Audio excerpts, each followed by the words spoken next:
فكره ان حد يلاقي شغلانه وتكون مرضيه ليه او يكون مبسوط وهو شغال فيها، دي فكره يحبها اي حد. كتير بنبص لعيبه الكوره او الرياضيين عموما انهم انجح لمجرد النظر ان واحد بيروح يلعب كوره وياخد فلوس، بس الحقيقه احنا بنغفل حاجه مهمه جدا، بننسى الطريق اللي هو عدى بيه والمخاطر اللي عدى عليها عشان خاطر يعرف يوصل للي هو وصل ليه دلوقتي. بس السؤال هو انا ممكن ابقى زيه كده، اعمل الحاجه اللي انا بحبها وفي نفس الوقت اكون باخد عليها فلوس؟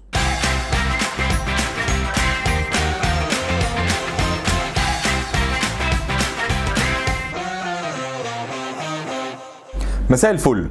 بعد ما اخترنا الشغل اللي مناسبنا او الشركه اللي انا حابب اشتغل فيها، في سؤال مهم لازم نجاوب عليه ونكون واعيين لاجابته جدا. هي دي شغلانه ولا كارير ولا شغف؟ لما اكون بتشتغل في وظيفه، في الاغلب بيكون عامل الكومبنسيشن هو الدرايف اللي بيخليني اقرر ان كنت هكمل في الشغلانه ديت او لا، وفكره انك تسيبها وتروح شغل تاني عاده بيبقى بسبب الموضوع ده، على عكس لو كارير واللي بيكون ساعتها التعلم والتطوير الوظيفي هو الدرايف بتاعي، وهو ساعتها اللي هيبقى الحاجه اللي بيديني موتيفيشن ان اكمل. وعاده في الشغلانه ديت الريكوجنيشن بالنسبه لنا هيكون اهم كتير من الفلوس، وعاده لما هتقرر تنقل لشركه تانيه هيكون هو ده برضو نفس السبب، ان انت عايز تتعلم حاجه جديده او تاخد النكست ستيب في الكارير باث بتاعك. اما لو الشغلانه اللي انت بتعملها هي بالنسبه لك باشن، فهنا هيبقى فكره انك تنزل الشغل اصلا هو الموتيف بتاعك. فاكرين في حلقه فايندينج الرول لما سالنا ايه اللي بيصحيك كل يوم من النوم الصبح؟ في الاغلب هيكون هي دي الاجابه، وده اللي هيخليك تتعامل مع شغلانتك زي لعيب الكوره، بتنزل كل يوم وانت مبسوط عشان عايز تجيب جون.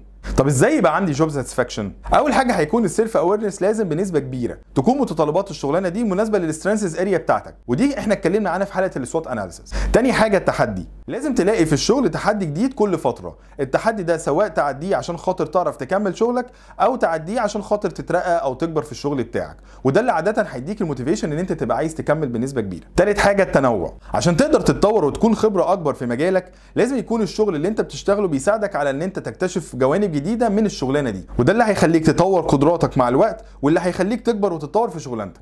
واخيرا انك تكون شايف الهدف ورا الحاجات اللي بتعملها دي، عارف البيج بيكتشر اللي انت شغال عليها كويس، حتى لو ظاهريا شغلانتك شكلها ممل شويه. حاول دايما تدور على قيمه في الحاجه اللي انت بتعملها عشان ما تحسش مع الوقت ان انت بتضيع عمرك على الفاضي، وعشان ما تحسش كمان ان الشغلانه اللي انت شغالها ديت مش مرضيه بالنسبه لك. ونشوفكم الحلقه الجايه.